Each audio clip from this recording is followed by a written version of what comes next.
Shalom. Sekali lagi, shalom Bapak Ibu. Ya, kita sudah melewati bulan April dan kita menginjakkan kaki kita di bulan Mei. Ya, tentunya perjalanan di bulan April setiap kita berbeda-beda, karena pergumulan kita juga berbeda-beda.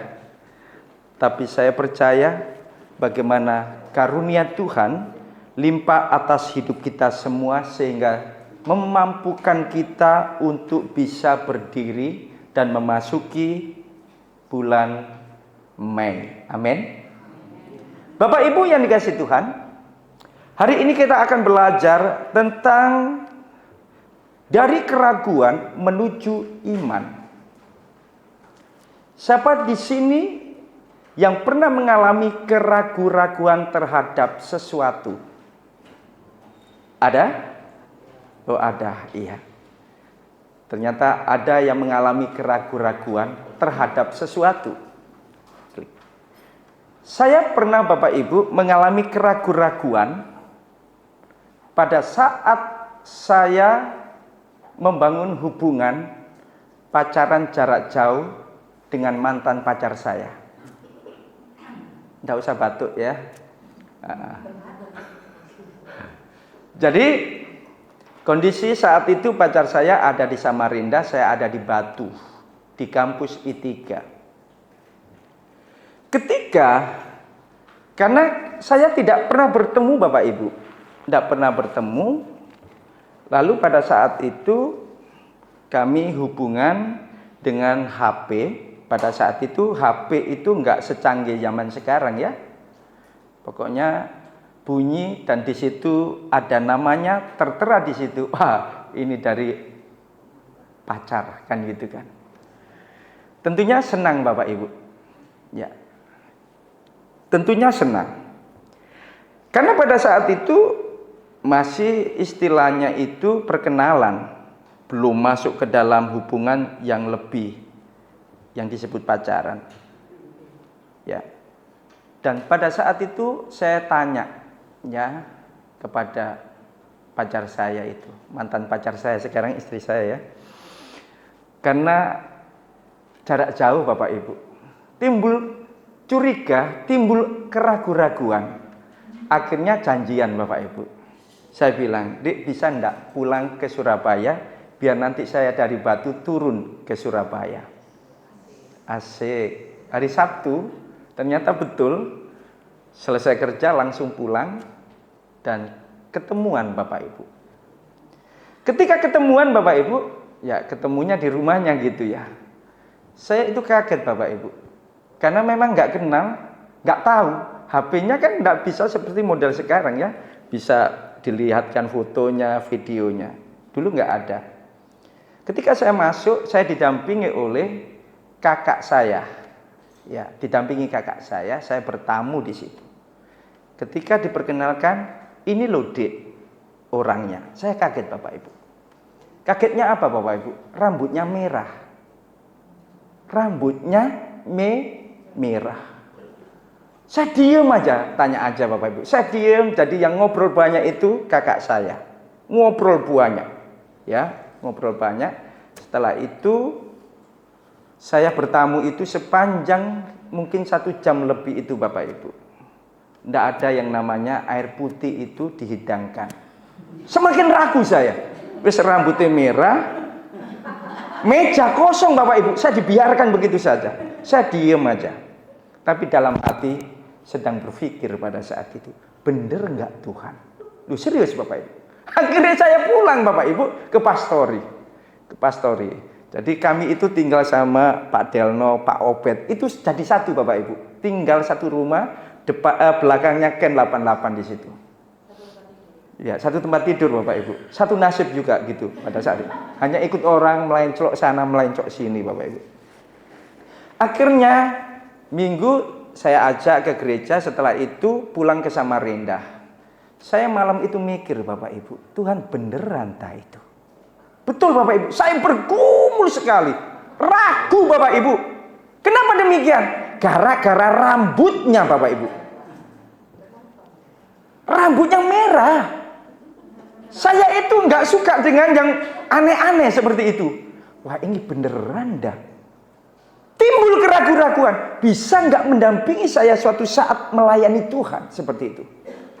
Bapak Ibu yang dikasih Tuhan, saya bergumul.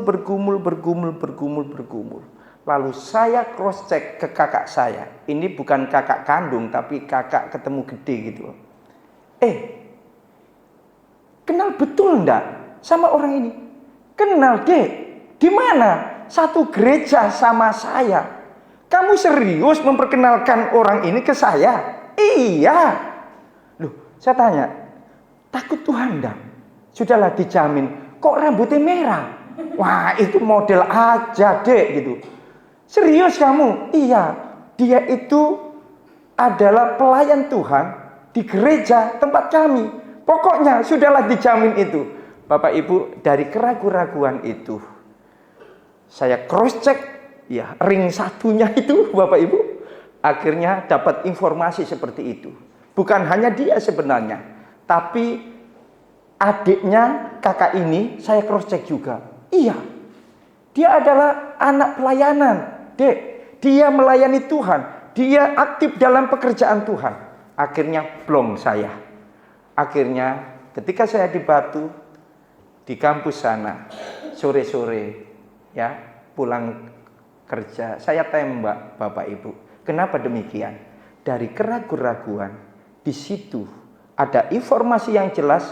Akhirnya saya menaruh sebuah kepercayaan kepada pacar saya itu. Dan akhirnya sama-sama melayani Tuhan. Bapak Ibu yang dikasih Tuhan, saya nggak tahu pengalaman Bapak Ibu dalam keraguan-raguan itu seperti apa. Saya nggak ngerti.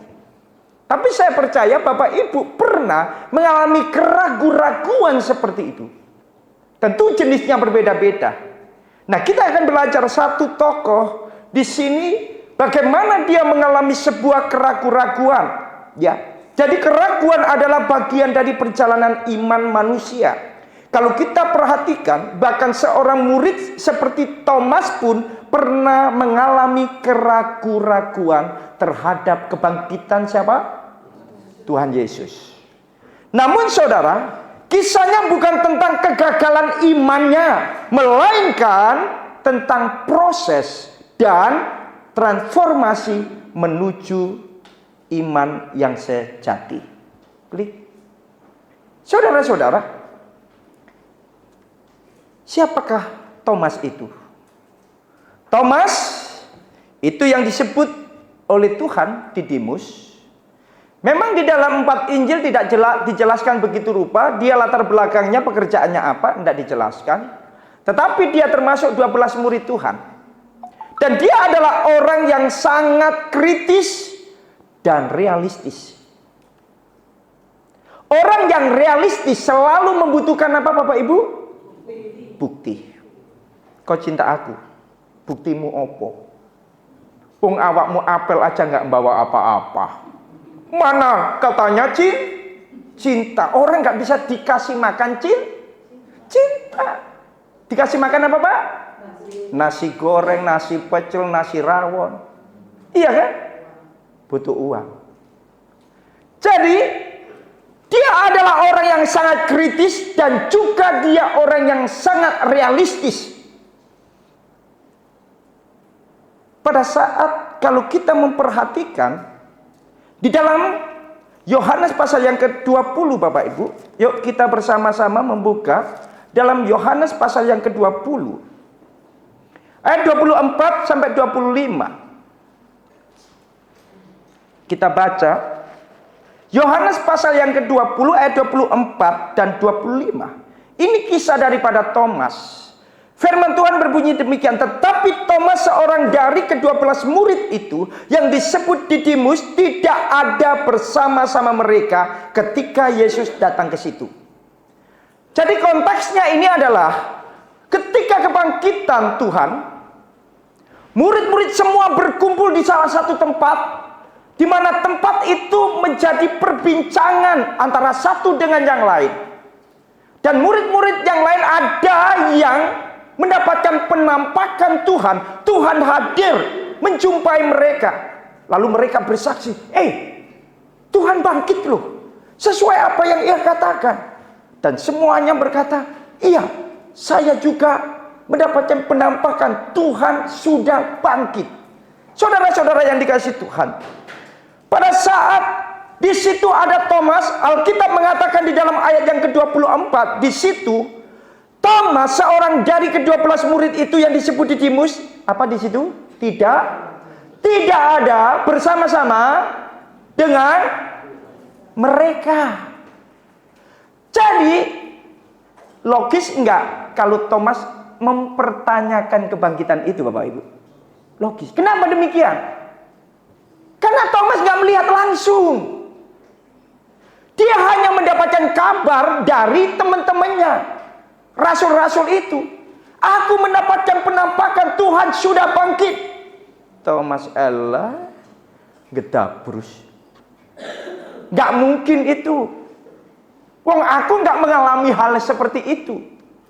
Saudara-saudara yang dikasihi Tuhan, bahkan Thomas mengeluarkan sebuah statement seperti ini. Maka kata murid-murid yang lainnya kepadanya, kami telah melihat Tuhan. Tetapi Thomas berkata kepada mereka, sebelum aku melihat bekas paku pada tangannya, dan sebelum aku mencucukkan jariku ke dalam bekas paku itu, dan mencucukkan tanganku ke dalam lambungnya, sekali-kali aku tidak percaya.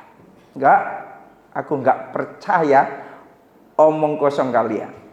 Saudara-saudara yang dikasihi Tuhan, tentunya hal ini menjadi sebuah pergumulan tersendiri bagi Thomas. Dari sebuah keraguan-raguan, karena dia tidak melihat secara langsung peristiwa itu. Dia mempertanyakan, benar nggak peristiwa itu? Apakah itu fakta? Apakah itu realitas? Dia sedang bergumul apa yang disaksikan oleh sahabat-sahabatnya. Saudara-saudara yang dikasihi Tuhan, di sini ada keraguan di dalam diri Thomas. Ya, karena Thomas tidak hadir saat Yesus pertama kali menampakkan diri. Justru kepada yang cewek-cewek itu Tuhan menampakkan diri atas kebangkitannya. Nah, Bapak Ibu yang dikasihi Tuhan, di dalam ayat yang ke-25, Thomas menuntut bukti fisik. Saya tanya Bapak Ibu, wajar enggak itu Bapak Ibu? Kalau dia menuntut bukti fisik, wajar enggak? Manusiawi enggak? Manusiawi. Jadi Thomas, aku mau percaya kalau aku sudah melihat. Saya tanya Bapak Ibu, konsep yang benar melihat untuk percaya atau percaya untuk melihat? Melihat untuk percaya. Oke, melihat untuk percaya. Dasar melihat untuk percaya itulah yang dimiliki oleh Thomas. Saya tanya, Bapak Ibu bisa lihat angin? Nggak bisa lihat. Kalau Bapak Ibu nggak bisa lihat angin, apakah Bapak Ibu bisa menyimpulkan bahwa angin itu tidak ada? Nggak bisa. Oke, dasarnya tadi melihat untuk. Oke, sekarang saya uji. Saudara, Bapak, Ibu, saudara sekalian percaya bahwa angin itu ada? Kenapa saudara percaya? Bukankah itu nggak bisa dilihat?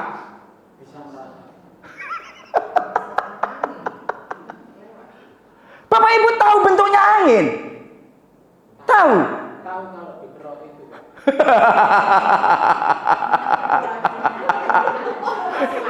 Itu bentuk kerokan, Pak. Warnanya merah. Siapa yang tahu bentuk angin di sini Bapak Ibu? Bulatkah, lonjongkah, simetriskah? Ya. Ada satupun di antara kita yang tahu bentuk angin?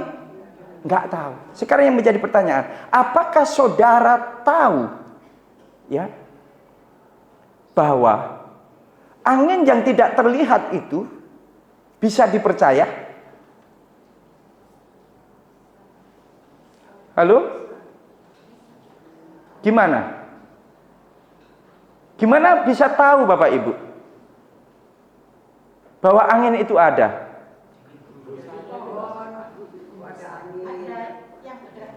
Ada yang bergerak-gerak, satu. Ada terasa hembusanya, terasa. Ada kipas angin. Bapak Ibu yang dikasihi Tuhan, dalam sebuah kekristenan sangat berbeda dengan pola yang dibentuk oleh nilai dunia. Dunia mengajarkan kepada kita bahwa untuk percaya berangkat dari melihat. Dasar percaya dari melihat. Aku percaya kalau aku sudah melihat. Tapi kekristenan tidak seperti itu Bapak Ibu. Kekristenan mengajarkan kepada kita bahwa yang benar adalah berangkat dari beriman dulu baru mengerti. Contoh Bapak Ibu. Ini apa? Saya nggak usah ngomong HP, semua sudah tahu. Asumsi dasar saya adalah, saya sudah tahu ini. Saya gunakan untuk, ini namanya berangkat dari percaya, baru mengerti. Banyak orang berkata seperti ini, Pak, aku mau percaya Yesus itu Tuhan. Tapi kalau aku mengerti terlebih dahulu, tidak mungkin bisa Bapak Ibu. Kalau saudara ketika duduk tadi langsung percaya nggak tempat duduk itu adalah tempat duduk? Atau saudara berkata gini, kok warnanya merah yo? Sikile kok ono papat? Terbuat dari apa? Kok kinclong-kinclong? Diting-ting-ting gitu kan? Kok ono plastike? Kok bentuknya belakangnya ada sendenane? Saudara, gak akan mungkin duduk. Kenapa demikian? Karena saudara berangkat dari mengerti dulu baru percaya. Kekristenan tidak seperti itu Bapak Ibu. Kekristenan dibangun, engkau beriman dulu baru engkau akan mengerti. Makanya ini yang menjadi sebuah kesulitan ketika menginjili seseorang. Karena kebanyakan orang menjawab seperti ini. Aku mau percaya kalau aku mengerti. Benar nggak Yesus itu Tuhan dan lain sebagainya? Nggak akan mungkin engkau bisa beriman. Bapak Ibu yang dikasih Tuhan. Jadi seorang teolog bernama Anselmus dia katakan, aku percaya supaya aku mengerti. Bukan aku mengerti supaya aku percaya. Thomas ini sama dengan kebanyakan orang. Aku percaya kalau aku dasari dengan melihat terlebih dahulu. Saudara-saudara yang dikasihi Tuhan, seorang filsuf bernama John Locke, dia seorang filsuf Inggris, membagi 3 tahapan. Tahapan yang pertama itu bicara tentang rasional. Rasional itu segala sesuatu yang bisa dirasionalkan, berarti itu masuk akal.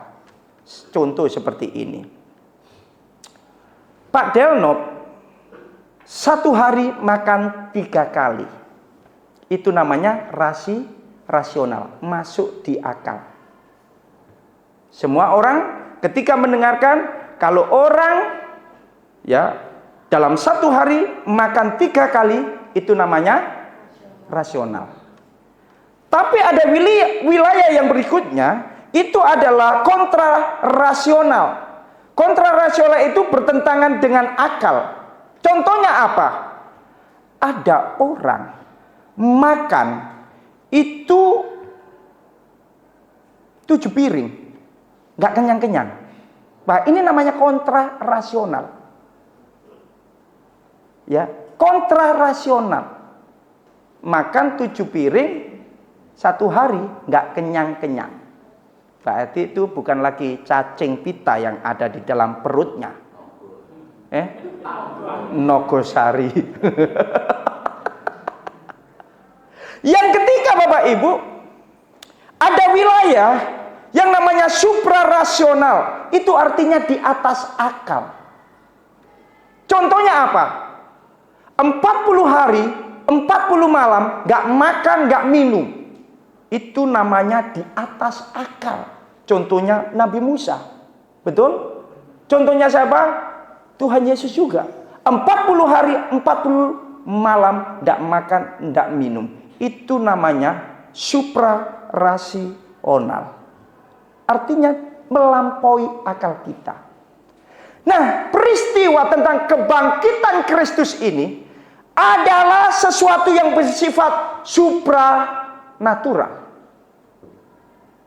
Suprarasional, di atas logika kita. Kenapa demikian? Karena mulai dari Adam, sebelum Tuhan Yesus, orang mati nggak ada yang bangkit. Dia adalah kebangkitan yang sulung. Makanya Thomas ketika mendengarkan peristiwa itu, mosok. Bener tak? Lah banyak orang Kristen seperti ini modelnya Bapak Ibu. Kalau aku tidak melihat dulu mujizat Tuhan, nggak percaya aku. Kemarin saya upload ya, 5 hari yang lalu saya upload video saya di TikTok. Lalu ada orang membuat suatu pernyataan di komen itu. Dia katakan seperti ini. Sedikit-sedikit disuruh berdoa. Buktinya saya sudah berdoa, tapi nggak dijawab-jawab sama Tuhan. Buktinya saya juga melayani, tapi juga nggak diberkati oleh Tuhan. Lalu saya jawab, maunya Bapak apa? Tanda tanya. Ini loh Bapak Ibu kekristenan yang salah.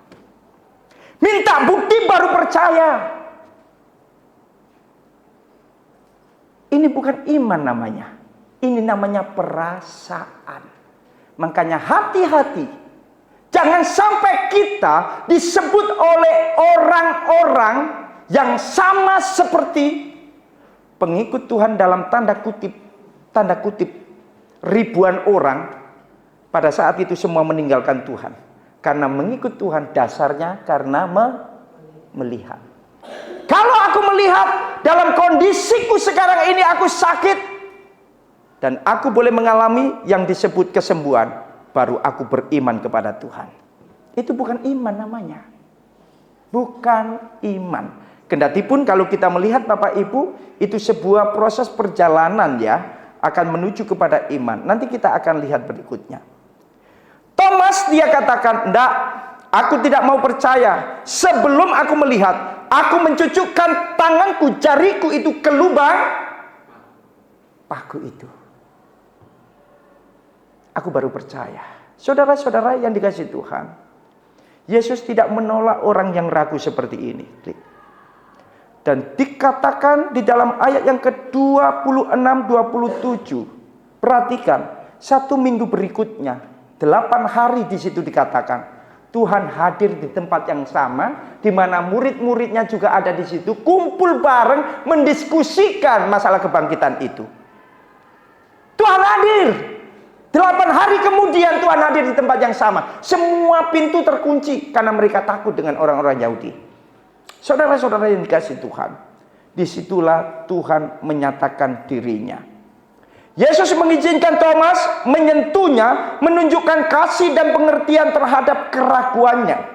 Kalau Bapak Ibu baca di dalam ayat 26-27 di situ jelas sekali. 8 hari kemudian murid-murid Yesus berada kembali dalam rumah itu dan Thomas bersama-sama dengan mereka. Thomas ada bersama-sama dengan mereka.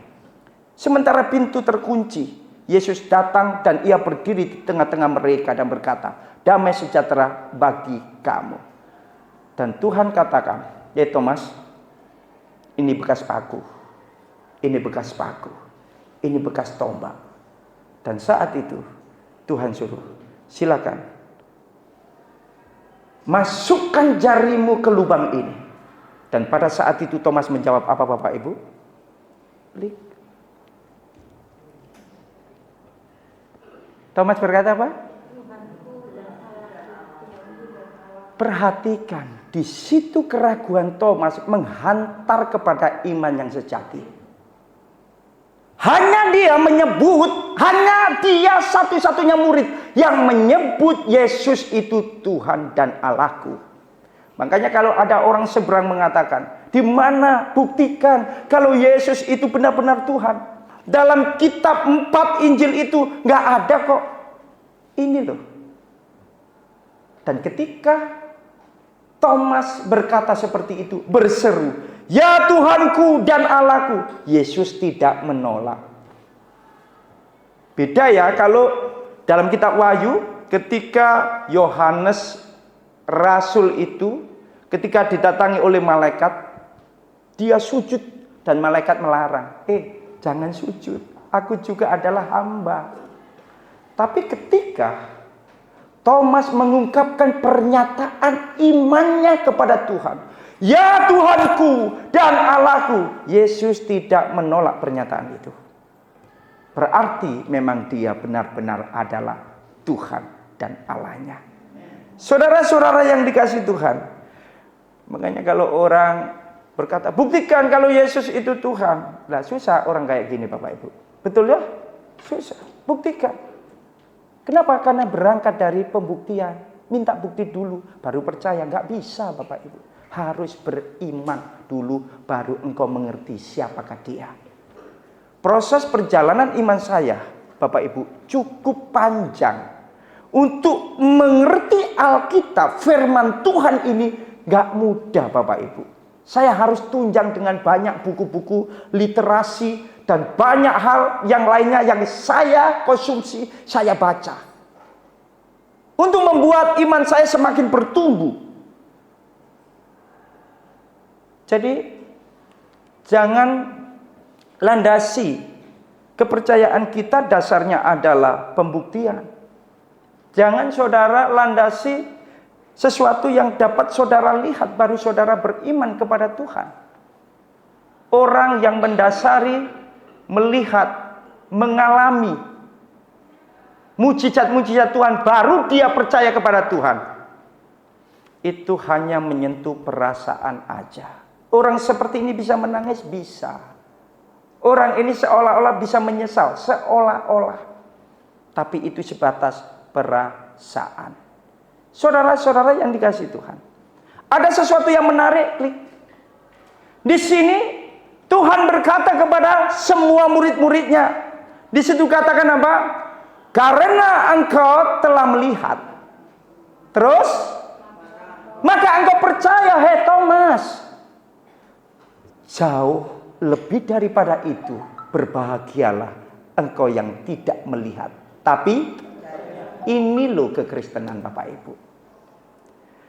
Mau hidup bahagia? Mau hidup bahagia? Berimanlah kepada Tuhan. Kuncinya di situ.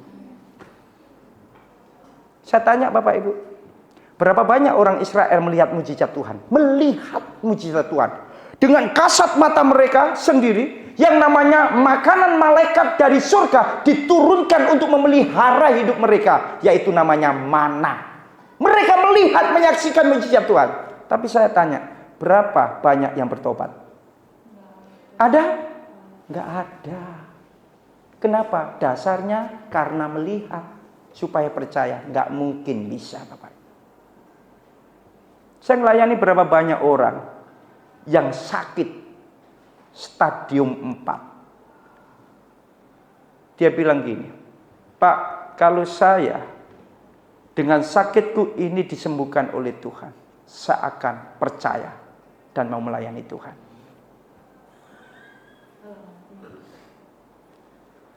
Bapak Ibu, betul disembuhkan Bapak Ibu. 1 kali, 2 kali mau ke gereja, 4 kali, 5 kali mau ke gereja. Tapi 3 bulan kemudian tidak mau ke gereja lagi.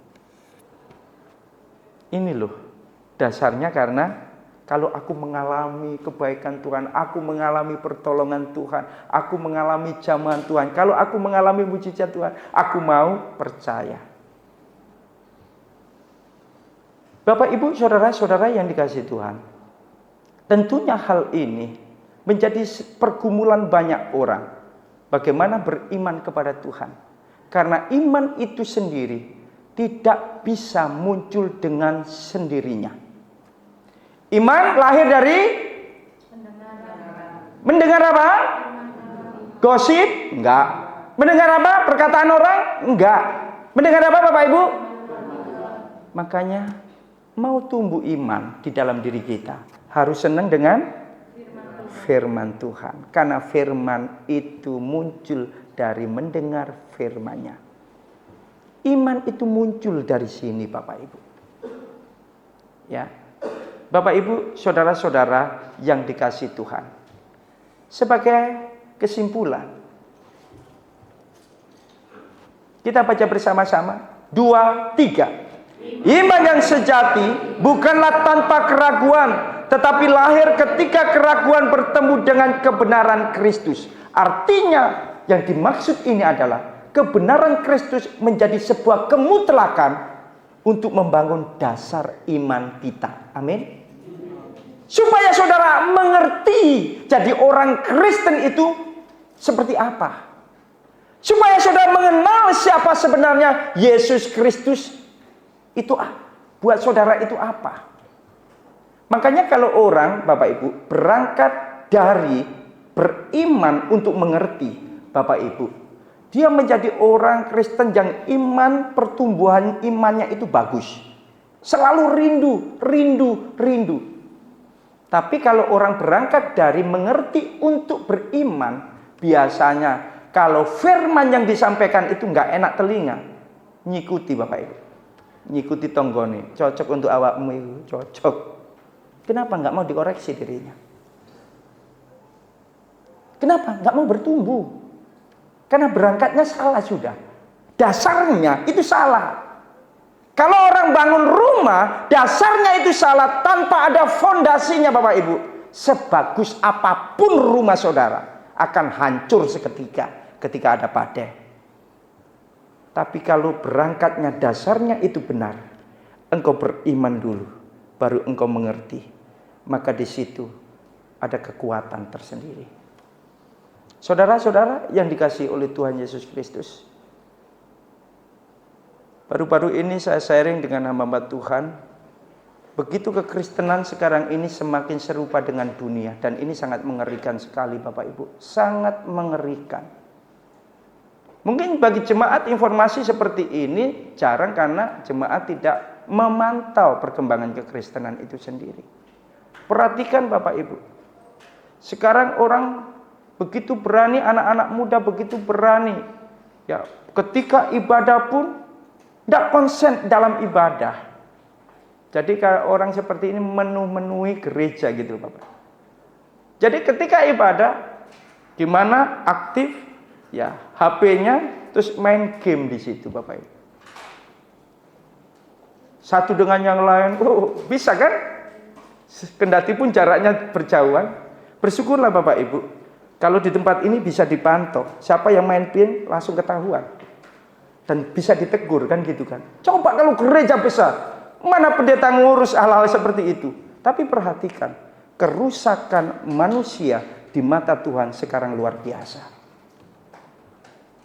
Sekarang perhatikan, yang namanya Bapak Ibu, yang namanya rasa hormat kepada Tuhan itu sudah nggak ada loh.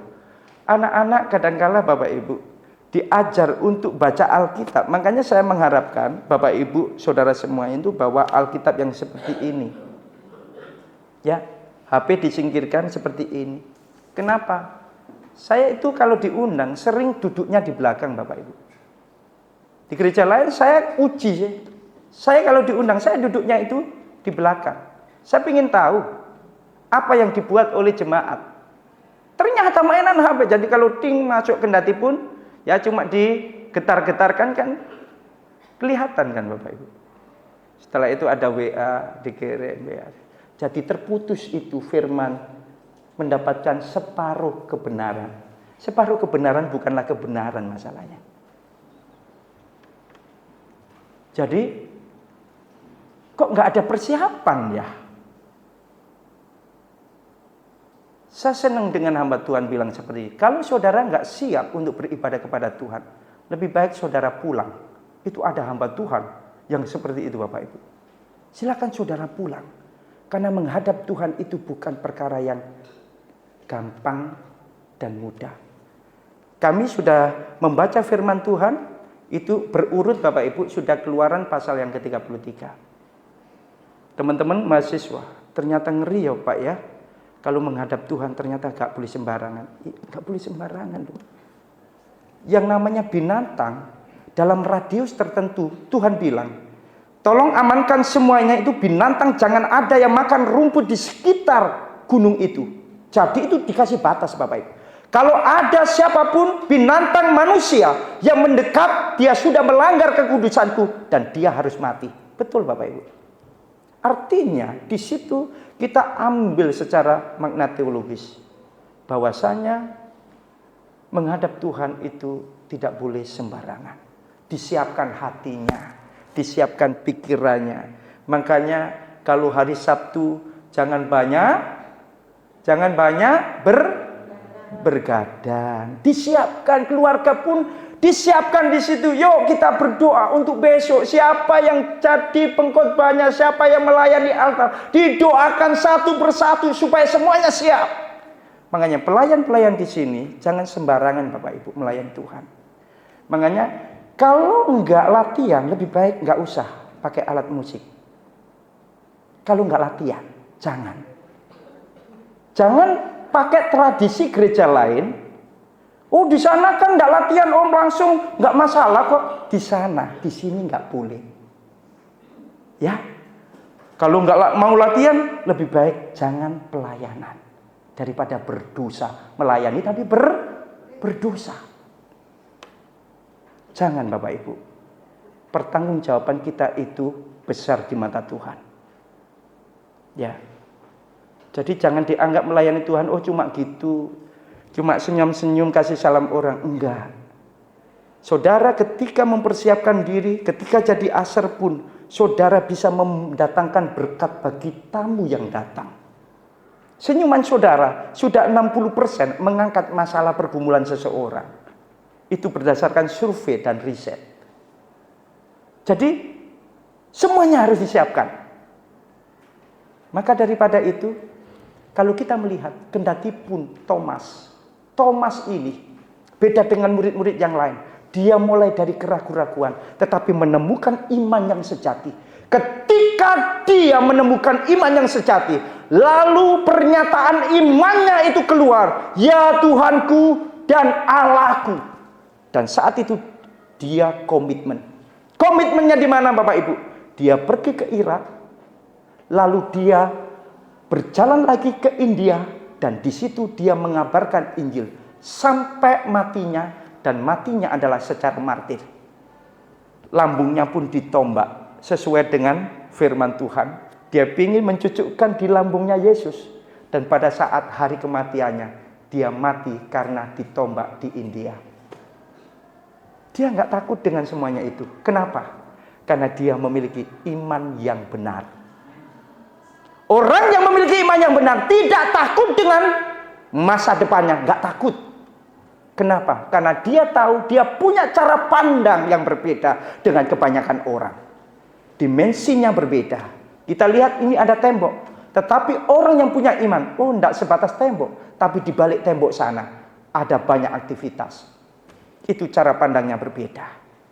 Tangan Tuhan memang nggak kelihatan, tapi aku tahu pemeliharaan Tuhan, ya dan amin bagi orang-orang yang beriman.